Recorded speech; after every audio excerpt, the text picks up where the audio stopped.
Alright, so we're going to be replacing the thermal compound on this Lenovo Thinkpad Yoga 12. You're going to want to begin by removing all of the screws on the exterior frame of the underside of the computer, and there's one right there in the middle that you'll see me get here as well.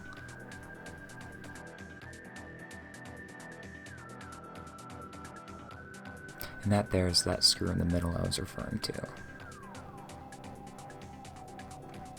Once you have all those screws removed, you're going to want to pry off this bottom plate. I found it's easiest to start right here by the hinges. Kind of get your fingers underneath and kind of pry it off there. There's no easy way to do that. Just using your fingers is going to be your best bet. And I kind of struggle, but you'll eventually get it off and it'll flip up towards you and then unsnap from the plastic fasteners that are in there, and you can just pull it away. And then once you're in here, I've highlighted all the screws that you'll have to remove. I'm going to zoom in here to the Wi-Fi chip here because this is the only one of those screws that are different. The rest of them were silver, and this one is a very small black colored screw. You'll have to pop off the two Wi-Fi antennas there.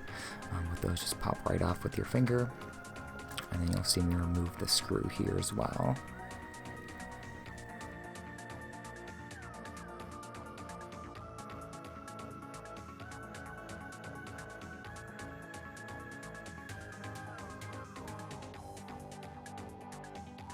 And then once you have that screw removed, the Wi-Fi card is going to kind of spring up.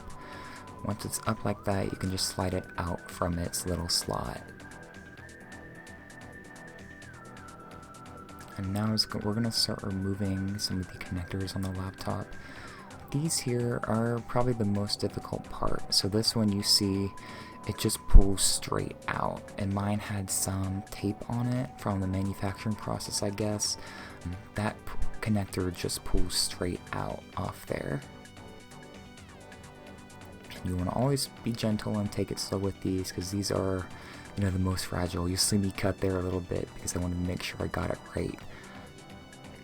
And then we're going to remove these. These have a little black plastic flip up. Once you have that piece flipped up, you can slide the connector out of there. It's always best practice to fold that little back piece down just so it doesn't get broken off. This one here as well, same story. Flip the black piece up, slide it out, and then flip that little retention piece back down there. This is for the speaker. This guy just pulls straight out there. Down here, this one, another connector just pulls straight out. I'm gonna flip around here a little bit.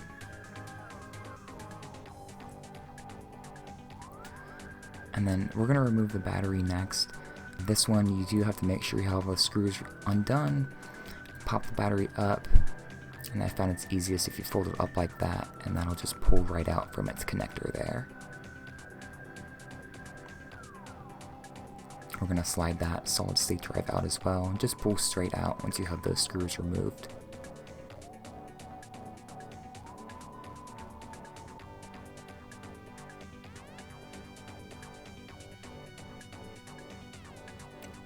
This one here is for another one of the speakers. Kind of zoom in on that. That'll pull straight out just like the other one did.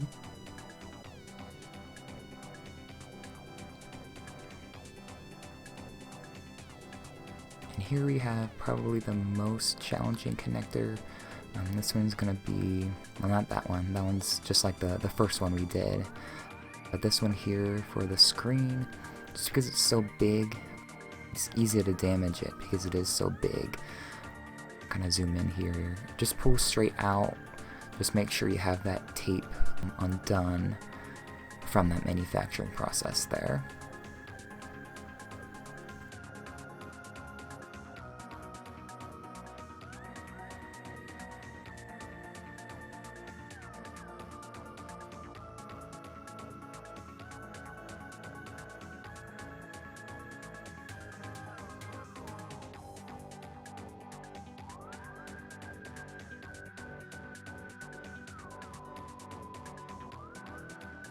And you're going to want to try to tuck the connectors a little bit out of the way. They're not going to want to stay there. Just make it easier when you're removing the board. This one I almost forgot. This one is for the trackpad. Just like the other ones where you have that black retention piece that flips up, the connector slides out, and then this one is actually a white piece that flips back down there.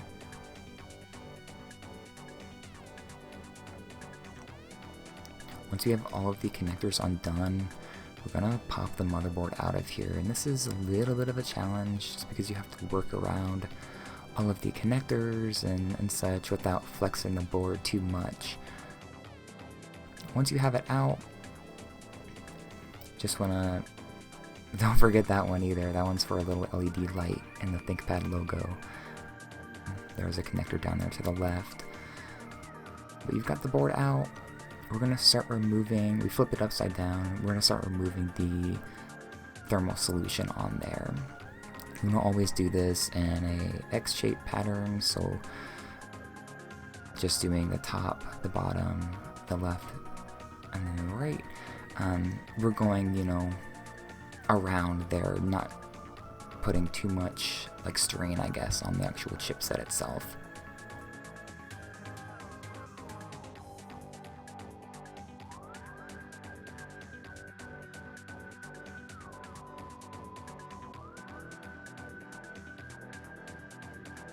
Now these screws won't come out, they're kind of springed in there. Then we'll remove the fan power connector here. This one's a little bit tricky because it's, you know, right in between a, you know, rock and a hard place there. But that just pulls straight out there. There's no retention clip you have to worry about with this one. And then once you have that out, you can let that off and see the mess that they made from the factory with that thermal compound there. What you can use to kind of clean that all up is, first I'd like to start with like a paper towel, and then once you have the majority removed with the paper towel, you can use isopropyl rubbing alcohol, and that'll really make sure that it is a clean slate there, essentially. Just kind of showing the mess that factory paste made there. Yeah, so I use a paper towel just to wipe up the majority of that thermal compound, and you'll see me grab a cotton ball with some isopropyl alcohol on it, just kind of wiping that clean, making sure that there's not any old leftovers still on there. Kind of zoom in here to give you a good idea. There's still some driplets of that isopropyl alcohol on there, so I'm just using their Q-tip to pat that all off.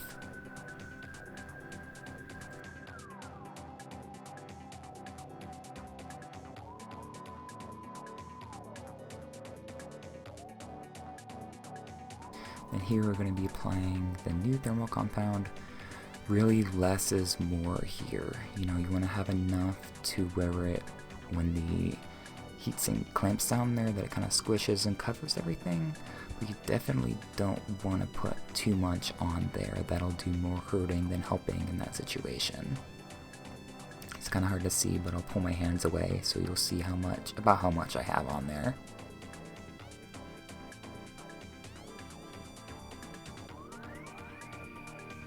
And it's a very, very thin sheen. Compound I was using was pretty watery, probably not the best, but you know, it did make a difference in the long run. And then putting that thermal solution back on there, we're gonna go just like we did in the past, and kind of like an X shape when we screw those screws in, not just the whole left side and the whole right side at once there.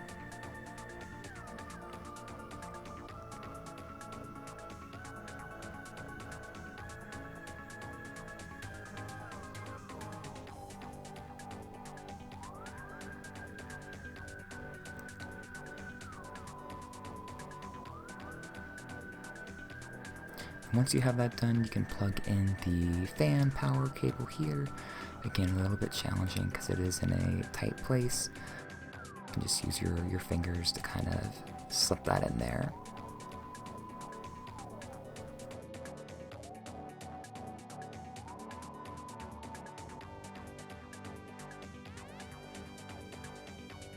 So now that you've got that all buttoned up, it's time to bring in the machine and start putting everything back together. That getting apart was a little bit challenging. Getting it back together is still pretty challenging, but it's nothing too drastic here. Just want to make sure you have the board oriented correctly.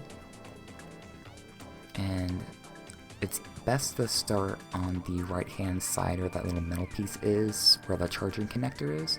And that kind of goes in at a 45-degree angle here on the right hand side. I'm just kind of getting these connectors on top of the board instead of squished underneath of them. But then we'll show you how that goes in there. See, I kind of struggle with it. I'm like, why isn't this going in? Turns out if you lift the left hand side up a little bit, put that at a 45-degree angle, that'll make it slot in there. You'll see that's this motion here. So slot in there. Again, you'll have to probably get all these connectors out of the way. Just make sure you don't squish any of those. Speakers came loose too, but that's okay, those just slide in there.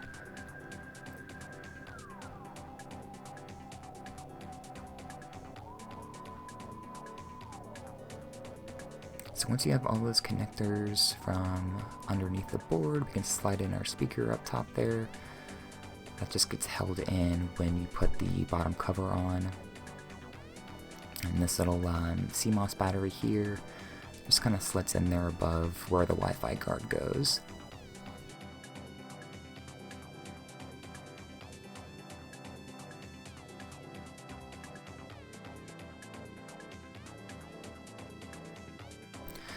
So now we're going to start reconnecting the board connections here.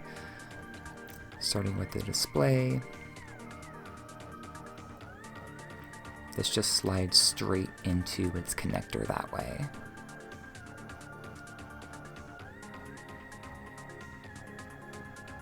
It's a little bit difficult to do because it's not like a solid piece there, but you'll see it'll slide in there. And I just press that existing piece of tape back down.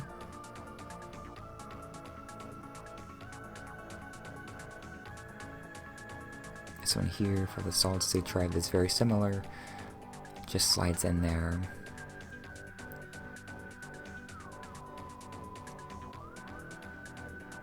And then you press that piece of tape back down on top. This one is for the little ThinkPad LED light. That guy just pops right in really easy.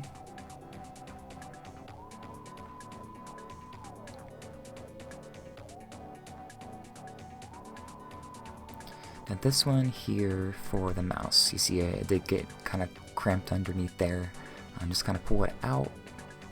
And what you'll want to do, once you have that pulled out there, is lift up the retention piece up top. And then slide the connector in. You see there's a little black line going from left to right. You want to make sure that that line stays straight as you put the connector in, because if it's at an angle or if it's not straight, you won't have a good connection and parts of your trackpad won't work that way. You see, you just slot in there and then put that retention piece down.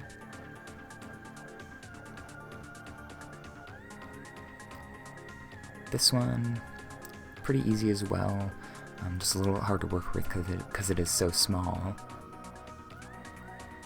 That guy just slots right into its connector that way.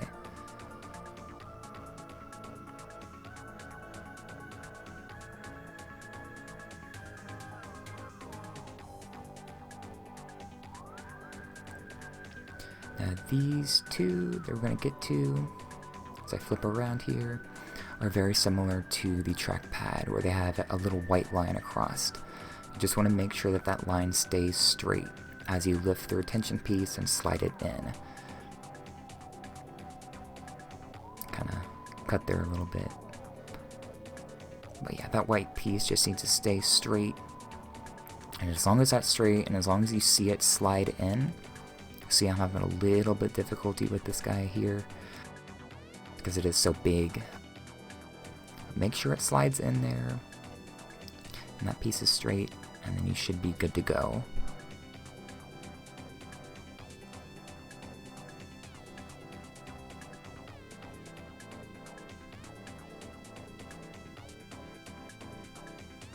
Yeah, always make sure that that retention piece is up too when you're trying to slide it in. See, it slots in there. Put that retention piece down, and then you're golden with that piece there. This one's similar to the display, just slides right in. The retention piece you have to lift up.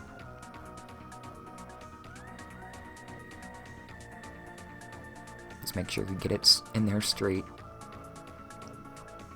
and then kind of put that piece of tape back down there.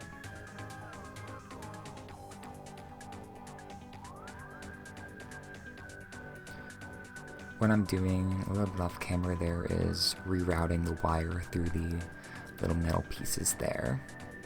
You'll see it to the left of my finger. This one here is for the speaker, just slots right in there.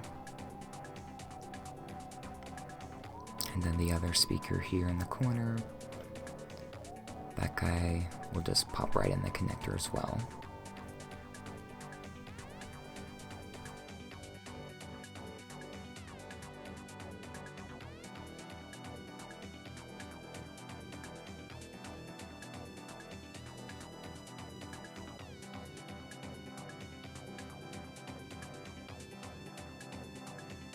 I'm going to grab your solid state drive, just make sure it's facing the right direction, and that this little cable is out of the way there. That just slides right in there.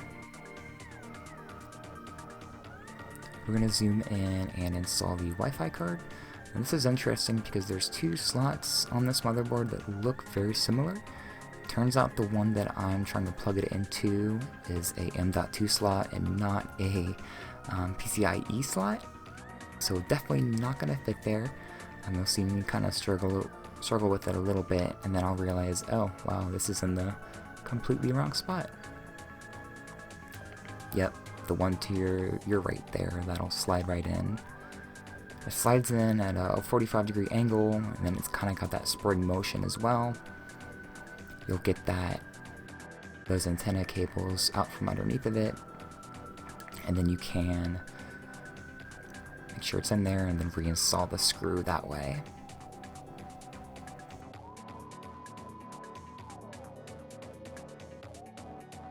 And then honestly, the hardest part of this is going to be getting these little antenna connections back in place. I don't know why, I've always struggled with this with any laptop I've worked on.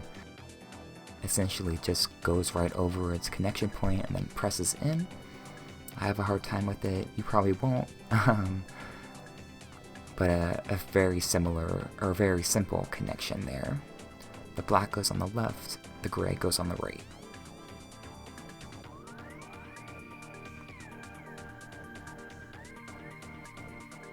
Gonna reinstall the battery. This is a little bit tricky.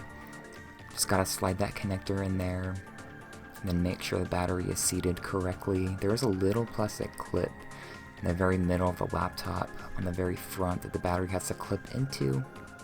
Just make sure you have that down there. You see me kind of clipping it into place there.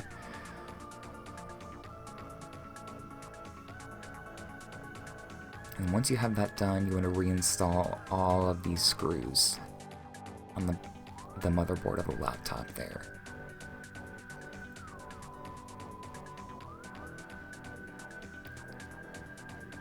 Once you have the screws in, we're ready to put the bottom cover back on. Essentially, this pretty much just presses into place there.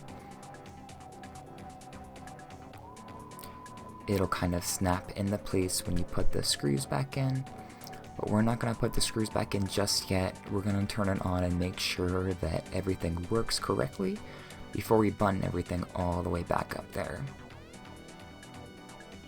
It's good sign already. We got a screen. It looks like it's booting the Windows. Trackpad works. We'll sign in here.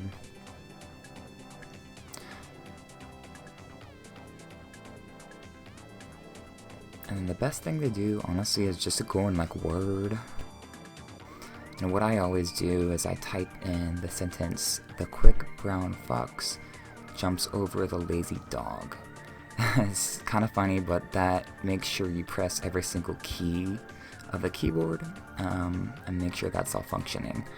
Also go through all the numbers, the tab, control lock, or a caps lock, all of that. Just make sure everything is working before you get everything buttoned back up.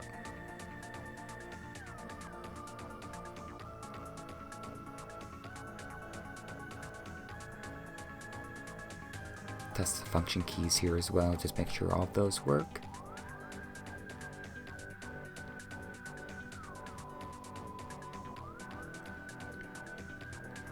And then we're gonna slide here into OneNote and make sure that the digitizer is working correctly with the pen. Go to all the corners, make sure everything's in there, and then slide through the middle a little bit.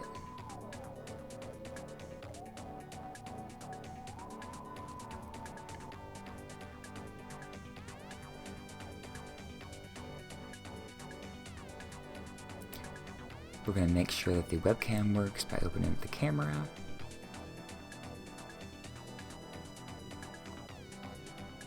See that green light pop up, and then that'll open up the webcam.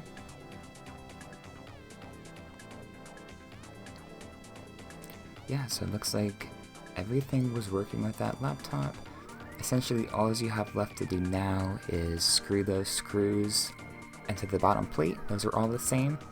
Once you have that done, you're ready to go with the laptop there.